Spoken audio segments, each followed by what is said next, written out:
Mbote na bino nyonso bana mboka Congo bisika bozali ko landa biso na yambo biso nyonso toyebi nungu etambola ke Eduardo Santos akufi, Eduardo Santos azobela. Voilà pourquoi Angola zo sécuriser frontière naie dans l'éventualité où soki akufi ba rebelle baya kokota na kata na Luanda, ba rebelle baya kokota na Angola te. Donc biloko nyonso na toyoka kiango, mais finalement toyoko mona président Eduardo Santos azongi na Angola en bonne santé.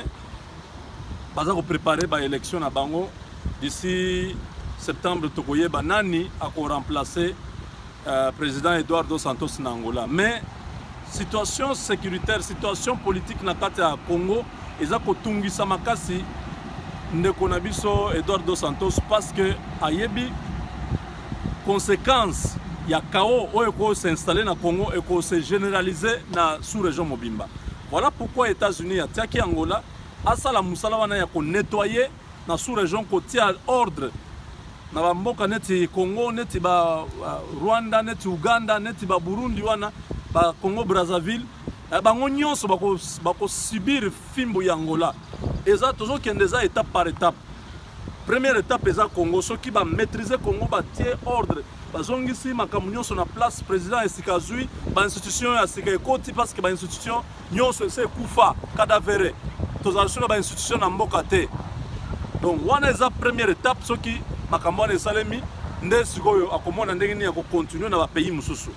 Alors président angolais ndenge aza sikoyo préfet de discipline na sous-région a brandir puissance naye a yebisi a kebisi batu nyonso bazo continuer ko déstabiliser Congo, notamment Angola, notamment Rwanda na Uganda.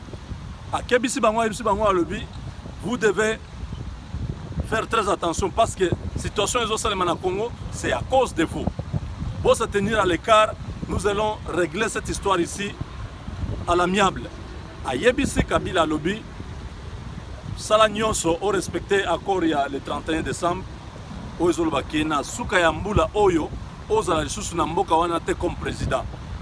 C'est au Yebi déjà ma manœuvre, au Sala ya ba référendum, tu es en train de chercher à provoquer la communauté internationale aux Zoloba. Au promettant ba élection te makamunyo sona Eduardo Santos à répondre Kabila Lobby salagnon so respecter ba accord wana. Donc ceux qui osent un respect pour le peuple wana, il faut respecter biloko wana. Tu as déjà fait beaucoup de tort à ce peuple. Au municipal peuple passe mingi, tu as seulement à l'esprit intérêt personnel. Tu t'es enrichi beaucoup au salignon so sali, mais maintenant je te demande de respecter accord wana. Ceux qui au sali en côté, moi je serai obligé de soutenir l'opposition avec les militaires. C'est-à-dire, Eduardo Santos azongi na schéma ya communauté internationale, oyo ya kosala Kabila pression. Ba sanction nyonso bomoni oyo, ezali pression. Ba menace ya kosala commission ya ba enquêteur ya ONU o ba koya na Congo, ezaka ba pression bazo sala Kabila. Donc nyonso wana bandeko a yebisi alobi soki osali bien te soki o respecter makambo oyo oyokane kite na opposition, moi je vais soutenir l'opposition pour te renverser. Wana ezali menace claire Kabila a yebi yango ayoki yango. Alors bandeko soki bozo mona makambo batrozo lo mendenge ni Angola ezo umela. Non, ezo umela parce que nous-mêmes en tant que Congolais, nous avons été incapables de kolongola Kabila. C'est une diplomatie. La diplomatie, bazo sala ndenge mususu na se koto na ba militaire ba sala makambo mususu. Boyo ka pa butu moko Kabila lali lobi na tongo boyo ki lisusu yete. Makambo neza ka bongo. Muza ndimaki teke ba ko éliminer ye. Eza biloko na communauté internationale bazana ba biloko na bango. Omona ka net ba sala eloko te net ba sala jeu. Mundela zana ba calcul belé. Mundela zana loboko mulai. Neti Kabila place azawana aza déjà na batu oyo bakosala ye pe basilisili kamuna ye. Mais ce qui ayoki kakate, on va finir par kosilisa na ye na méthode wana parce que mundela change kate soko ozoyoka te ako salelo rébellion tout comme akosala ka assassinat ba bomio na likambo oyo etali ba makambo ya ba enquête ya communauté internationale. Kabila asalaki mutu makasi ya boyi alobi ako sala ngote il faut kaka nini gouvernement congolais asala yango ya yebi te ke tant bazo ebise to sala enquête wana na bino ayebi te ke bango baza déjà na ba résultat bango baza déjà na ba information nyonso parce que tous les réfugiés qui sont en Angola là parce que ba déposition na bango parce que se confier na au commissariat aux réfugiés parce que ba lobby makambo ebele il y a beaucoup de témoins déjà Onyos Kabila sala wana bazo lukakaka ba formaliser yango mais ils ont déjà tous les éléments qui vont faire couler Kabila parce qu'il y a des gens qui ont vu comment on a enlevé ba expert mi balan ndenge ba kota na zamba bato wana bazali déjà tant Kabila zo kanisa zo sala ba aventure ces gens là vont sortir ba information ko bima belé Kabila ne saura pas se justifier oya zone di masiko ke ote to zone di mabomboya mais to sala na bino nene enquête wana mais direction et enquête ezala na maboko ba congolais vous pensez vraiment qu'on changer position mundele ya muto atia yo wana Kabila onyo sozo sala na zo kanisa za danger po atondi mapeka akomi olata veste atia antibal na kati ya monike ya komi gangi ganga film baza ba mindele wana bango nde bazo konza mokili oyo c'est eux qui dictent jusqu'à preuve de contraire c'est eux qui sont en train d'imposer leurs lois impérialistes partout donc yo batia yo wana lelo ozomona comme si mbongo oza nango oza mesure ko somba mundele te bakolia yo mbongo wana nyonso tu vas mourir pauvre donc onyoso Kabila osala na peine perdue ils vont faire cette histoire là baza déjà déjà Angola déjà ont se préparer donc ba okota na Kasai wana na ba militaire angolais na ba militaire donc ils vont former une brigade en Angola oyo okota na Kasai wana directement ba keko mettre la main sur tous ces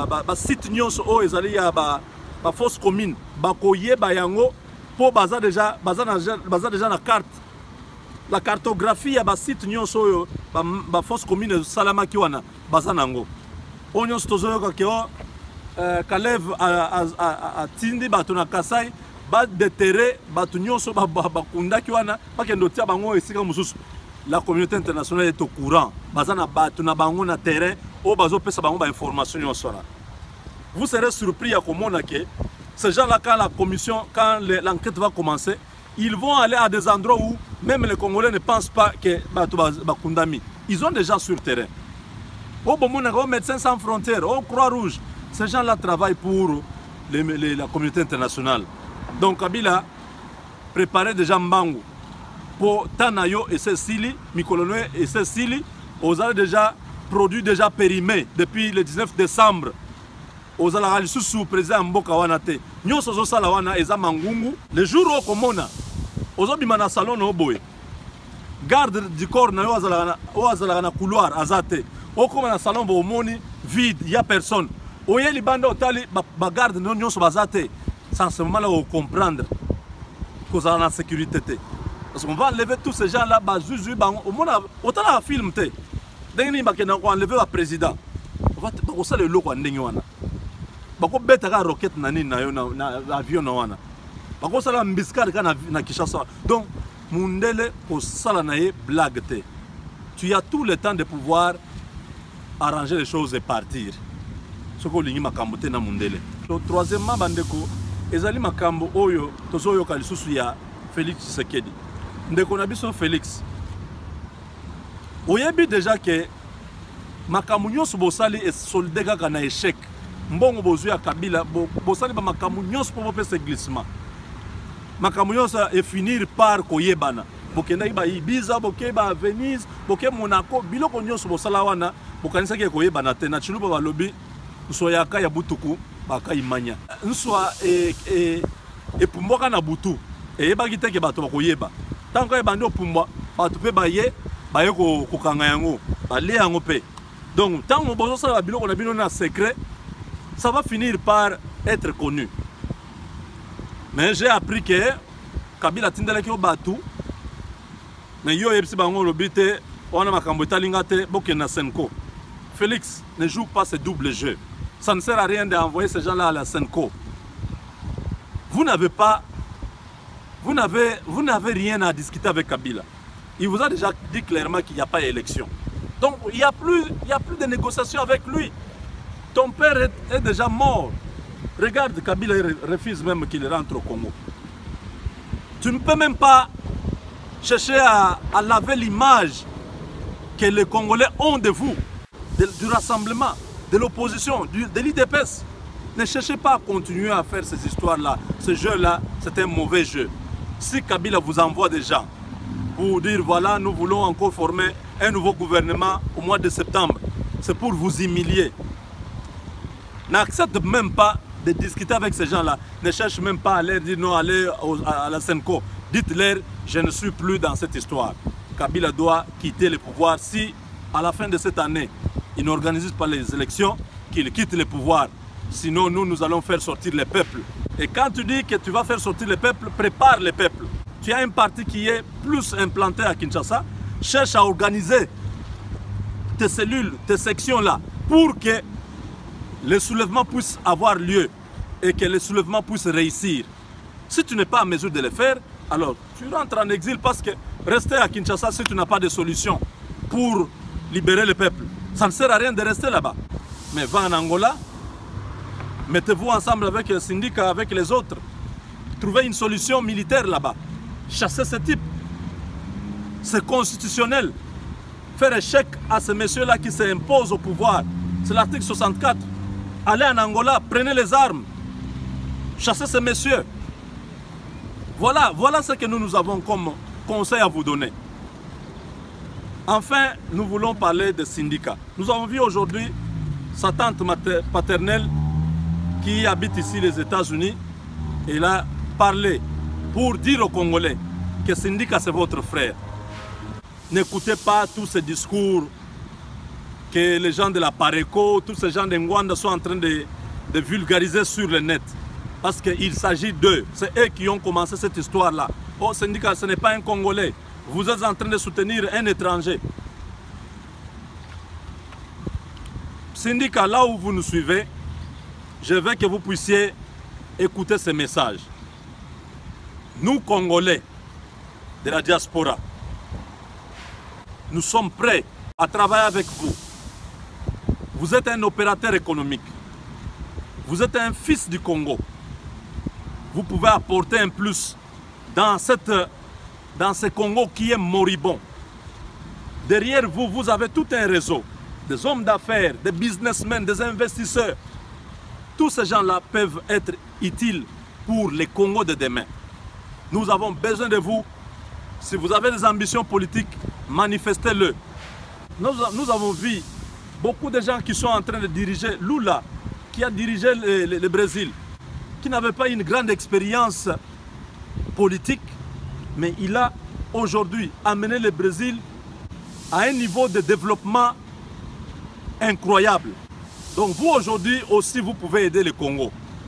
Nous avons vu votre amour pour le Congo. Nous avons vu comment vous êtes allés soutenir nos frères qui sont venus comme des déplacés de guerre de la RDC à Dundu là-bas. Vous les avez accompagnés, vous les avez soutenus avec les moyens que vous avez.